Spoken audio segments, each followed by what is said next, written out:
ब्रह्मचारिणी माता की कथा। नवरात्रि के दूसरे दिन देवी ब्रह्मचारिणी की पूजा माँ दुर्गा की नव शक्तियों का दूसरा स्वरूप देवी ब्रह्मचारिणी का है।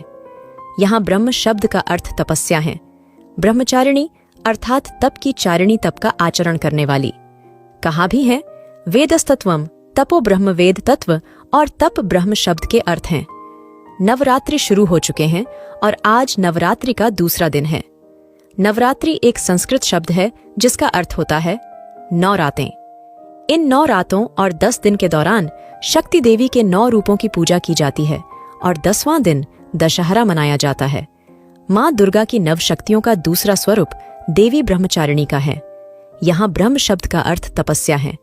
ब्रह्मचारिणी अर्थात तप की चारिणी, तप का आचरण करने वाली। कहा भी है वेदस्तत्वम तपो ब्रह्म, वेद तत्व और तप ब्रह्म शब्द के अर्थ हैं। ब्रह्मचारिणी देवी का स्वरूप पूर्ण ज्योतिर्मय एवं अत्यंत भव्य है। इनके दाहिने हाथ में झप की माला एवं बाएं हाथ में कमंडल रहता है।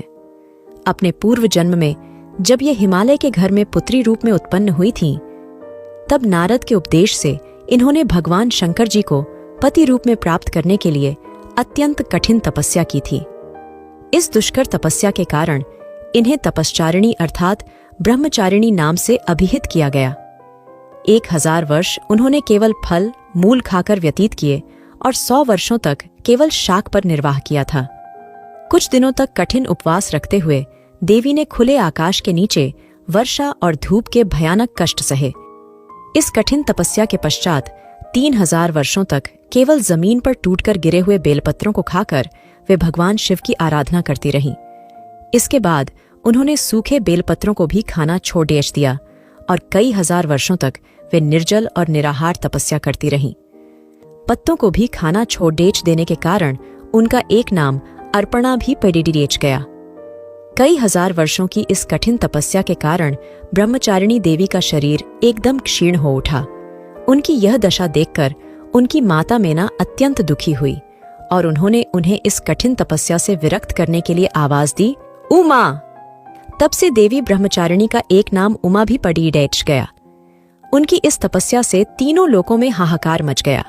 देवता, आर्षि, सिद्धगण, मुनि सभी देवी ब्रह्मचारिणी की इस तपस्या को अभूतपूर्व पुण्य कृत्य बताते हुए उनकी सराहना करने लगे।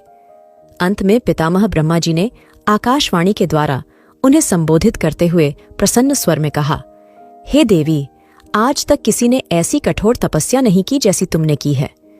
तुम्हारे इस आलोकक कृत्य की चारों ओर सराहना हो रही है। तुम्हारी मनोकामना सर्वतोभावेन परिपूर्ण होगी।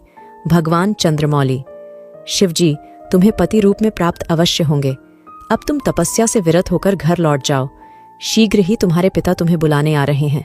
देवी ब्रह्मचारिणी की आराधना से अनंत फल की प्राप्ति एवं तप, त्याग, वैराग्य, सदाचार, संयम जैसे गुणों की वृद्धि होती है। जीवन के कठिन संघर्षों में भी व्यक्ति अपने कर्तव्य से विचलित नहीं होता। माँ ब्रह्मचारिणी देवी की कृपा से उसे सर्वत्र सिद्धि और विजय की प्राप्ति होती है। लालसाओं से मुक्ति के लिए माँ ब्रह्मचारिणी का ध्यान लगाना अच्छा होता है।